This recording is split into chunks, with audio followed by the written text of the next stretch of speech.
GB, not GQ. Giles Brown. Right then, time is 17 minutes past 5. Going to be speaking with Brigitte Schoen over in Germany. She's written a book called Insights. It's about Iron Maiden vocalist Bruce Dickinson and what his lyrics mean. So we're going to play an Iron Maiden track now. So I'm warning you now, stand well back from the speakers.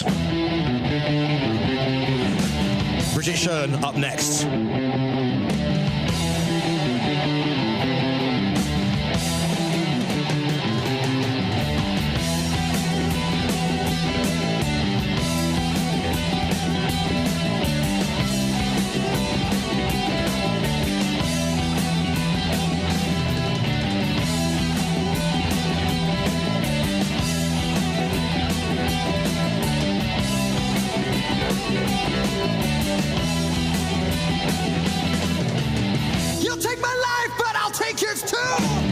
You fire musket, but I'll run you through. So when you're waiting for the next attack, you better stand, there's no turning back. The bill sounds, the charge begins. But on this battlefield, no one wins. The smell of ice smoke and horse's breath as the birds are into certain death.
Oh, yes. I told you to stand back from the speakers, well back from the speakers, of course, livening up your Friday afternoon. That was, in case you didn't know, that was Iron Maiden, and that was a huge hit, The Trooper. Written by Bruce Dickinson. Now, the best way to get to know the real Bruce Dickinson probably is to go and have a beer with him, and why not? But he admitted to himself that though his lyrics, you can certainly get an idea, through his lyrics, you can certainly get an idea of what's going on with myself, and lyrics are the focal point of the book, Bruce Dickinson Insights. It takes a look at the lyrics of Iron Maiden's charismatic lead vocalist. If you don't know, the man doesn't do things by halves. Thus, he was voted a living example of a polymath by Intelligent Life magazine. Bruce has been recognised as a singer, a TV presenter, a record producer, a pilot, and a fencer. Therefore, it should be no surprise that his lyrics also stand out. His subject matters are challenging. He reflects on life and death, freedom and destiny, man and God, sex and religion. The woman who has written this book is Bridget Schoen, and she joins us live on the line from Germany. Bridget, good afternoon. Yeah, good afternoon too. So, tell me, Bruce Dickinson, why a book about his lyrics? Why is he so fascinating? Yeah, those who knew Bruce, who know Bruce Dickinson, they will know why he's fascinating. And you have already read some subjects or explained some subjects that are in his lyrics and what he does in his life. He does so many things. It's absolutely incredible. And sometimes I thought that he must have a twin brother or stuff, because one man alone would not able to do so many things. And so, of course, it was fascinating to take a look in his lyrics just for fun in the beginning. And then the subjects I found were so fascinating. You have already said man and God, sex, religion, and so on, and philosophy, William Blake, alchemy, Aleister Crowley, occultism. It's really a wide field. And so, yeah, I started with it, and I was immediately fascinated. Sorry. Okay, that's fine. You should hear my German, don't worry, yeah? Yeah, so I worked on it, and I worked very hard, the background, to understand them, some of them, because, albums like The Chemical Wedding, for example, have the subjects of alchemy and William Blake, and it's quite hard to understand the background, the subjects as such, and then the interpretation of Bruce Dickinson of it. And so it was challenging. I mean, if you look at the subjects that they cover, and just that particular album, Alchemy and William Blake. Now, if you don't, well, I mean, Alchemy is a bit of subjects. Blake himself is you could do 6 or 7 albums of William Blake and a world tour. But, if you think of heavy metal and heavy rock, you don't normally think of listening to the lyrics, because all the lyrics tend to be sort of very doom laden. We think of Black Sabbath, we think of Megadeth, and they seem to be very dark. But Dickinson's lyrics have always been slightly more intelligent, shall we say, than the average rock band. Good question. Yeah, I think so, because the subjects are quite, they're quite challenging, quite complicated. The lyrics hard to understand. Sometimes people say they're quite cryptical. We don't understand what Bruce Dickinson wants to say anyway. So that's really a challenge, because it's a bit like playing Sherlock. There are hidden secrets and stuff like that, and so you go and you try to solve the mystery. And so, I mean, where did you start? What gave you the idea? Because I know you studied German and Romance literature and linguistics at Heidelberg University. It doesn't sound like the normal thing that a student of Romance and German literature, would. I can see them maybe getting into a bit of, or a bit of Renaissance or something, a bit of, I don't know. But I can't see you getting into to Iron Maiden. Or were you a big fan anyway, and you thought, I want to do this as a bit of fun?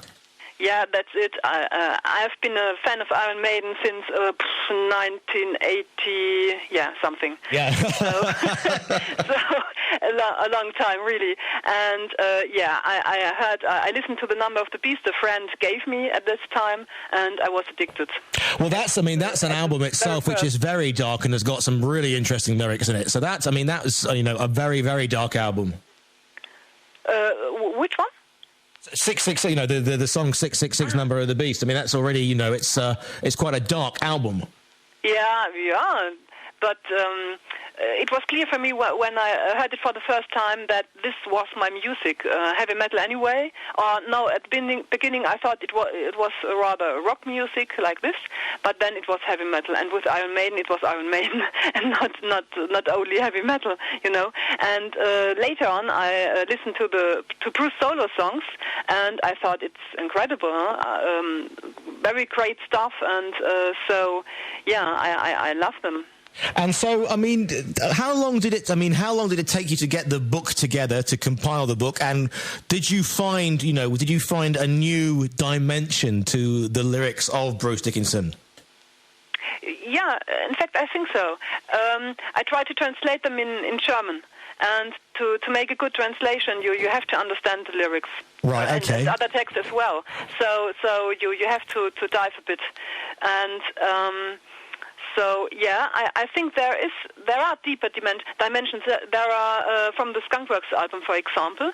Many people say or pretend or say that the lyrics are quite straightforward and obvious. But that's not always the case.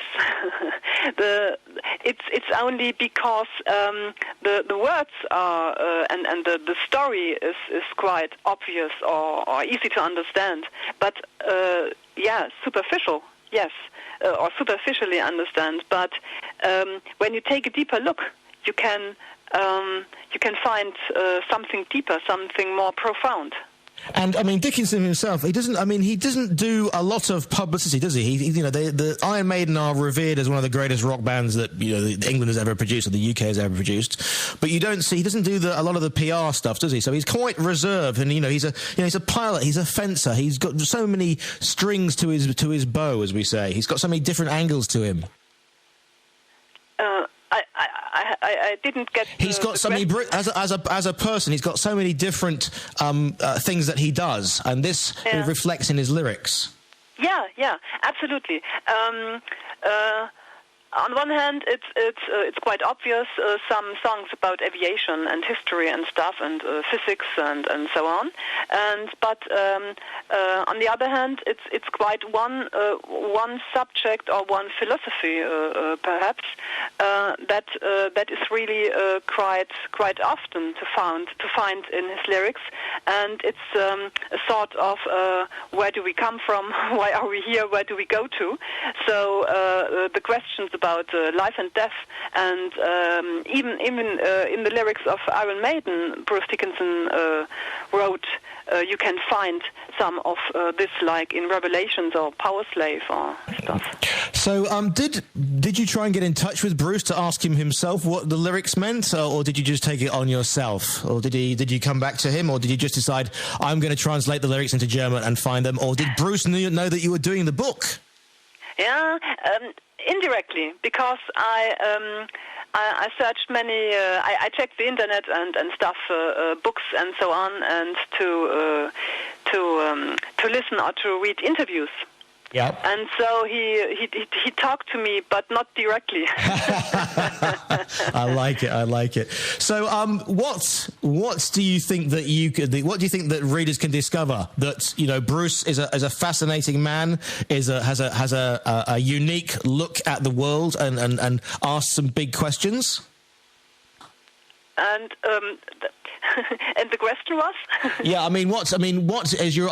Since you finished the book about Bruce, has your appreciation of him, has it increased? Do you now listen to the lyric or listen to the words of an Iron Maiden or a Bruce Dickinson song with much more appreciation, much more understanding? Right. Yeah.